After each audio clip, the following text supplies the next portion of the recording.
pregnant and breastfeeding mothers take this vaccine, and I am with them on this. But a frontline nurse who's pregnant herself, whose maternal instincts are kicking in, and is now being forced to do this, that's a very different feeling than someone who can objectively look at data.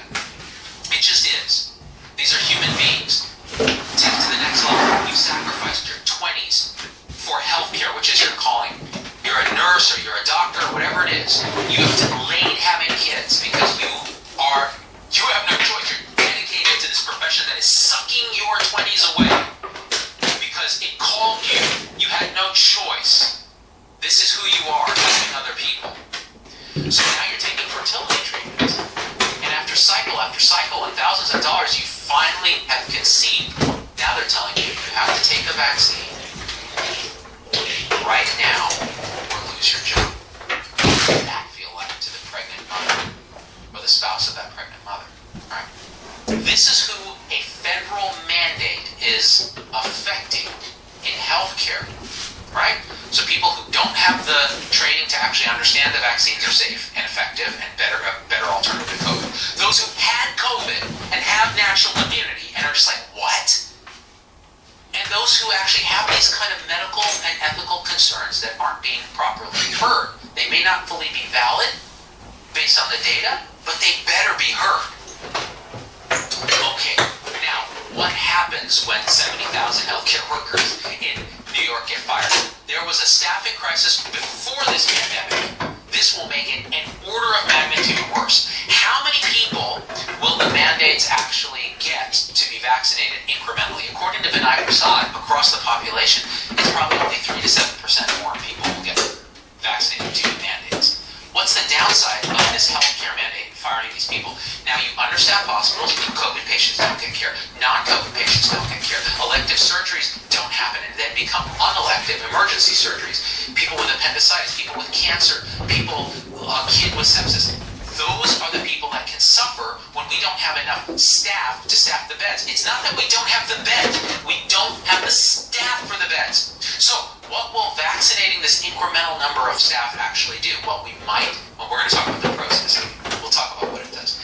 This is the side that doesn't want the vaccine, and I want you to inhabit what that side feels like, how they see the world, why they might see the world that way. Because right now, the pro side of this is like, you're just a dumbass if you don't get vaccinated and you work in healthcare. You are killing our patients, right? That's how they see it. That's not a productive way to talk to people that have these concerns and that are inhabiting this space.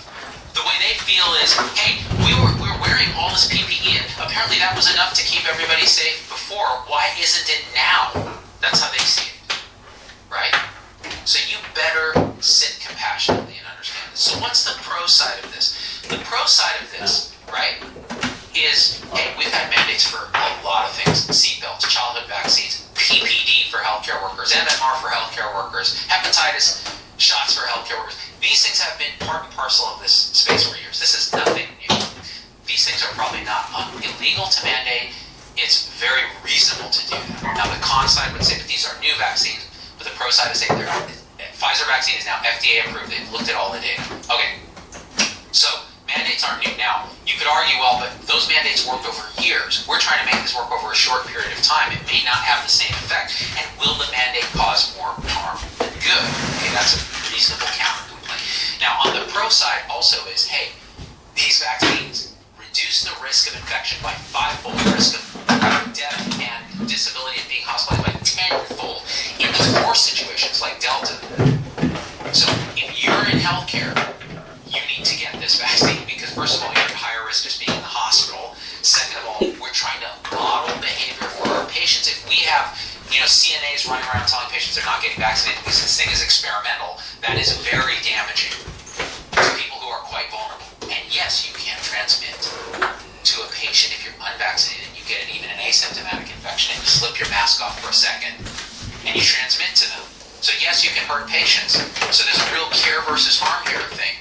Right? On the other side, it's this liberty versus oppression. It's my bodily autonomy.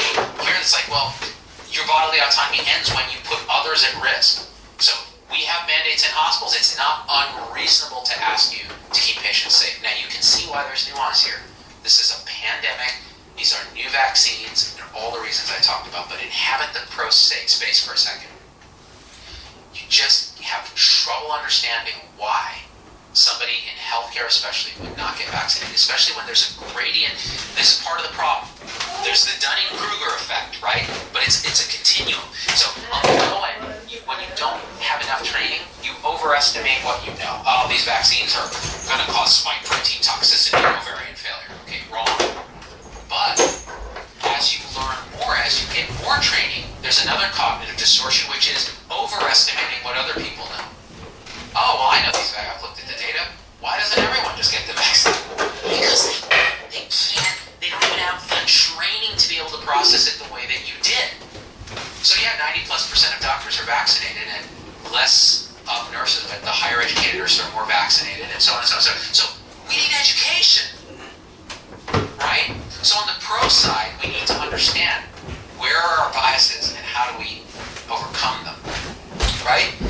And we also have to understand that there's nuance. Vaccines are safe but not perfect. We do have to talk about myocarditis. We do have to continue surveillance for side effects. But you can understand. So now, the question is, what do we do? How do we solve this from an alt-middle perspective? Alt-middle says every perspective is true but partial. Find the truth, recognize the shadow of that, and integrate it to come up with solutions that are much more holistic and much more encompassing and much more true, but still always partial, because we're always searching for truth. All right, this is what I think we should do. For people who have natural immunity, we better frickin' respect that. Instead of saying this is a vaccine mandate, saying this is an immunity requirement. If you've been naturally infected, you can show it by a COVID test or an antibody test. Past positive test or an antibody test.